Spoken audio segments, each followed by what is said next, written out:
My name is Richard Hunter with Tide Swimming. I'm going to talk about long-term athlete development in our program, specifically 3 different phases of our program with our developmental age group and senior portions.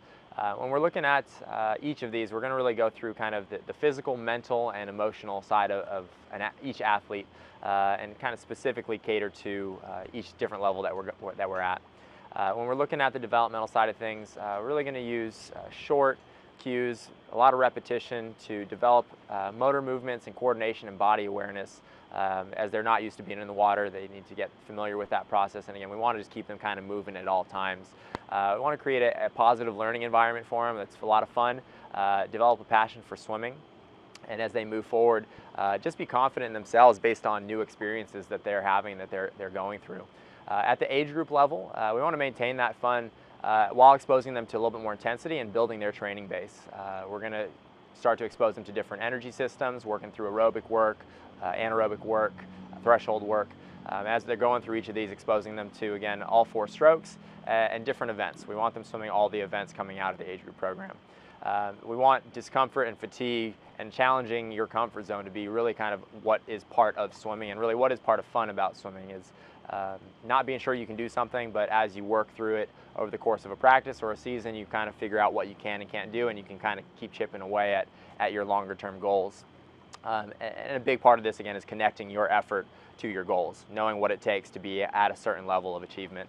At the senior level, we're going to connect those goals to specifics. When we talk about heart rate, pace, time, stroke count, we want an athlete to know how these interchange, how they relate as they're going through a practice and a race.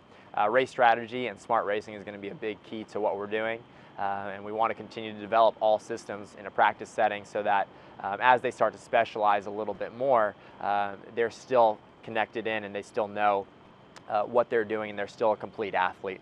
Our dryland program is going to be a little bit more front and center at the senior level. We want to tie in body weight and resisted movements and know what we're doing on land and how that works and applies to the catch in the water, or applies to how you're holding your line in the water.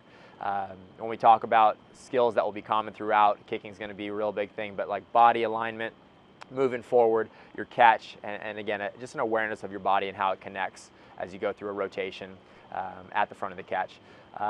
As we look to the core, it's going to really be a key part of that. We're looking for them to, at the younger levels, be capable of a lot of having to balance extra movements as they're looking at the age group level, being able to sustain that forward line for a longer period of time, and then at the senior level be able to encounter more resistance with speed and tempo and be able to do that, again, all with good core structure and integrity. The big thing here, again, we're trying to develop full athletes, whether someone spends a year with the program or spends 13 years with the program. We want them to feel like their time here was well spent, that there's value to being a part of Tide, not just from a swim perspective, but moving forward for the rest of their lives.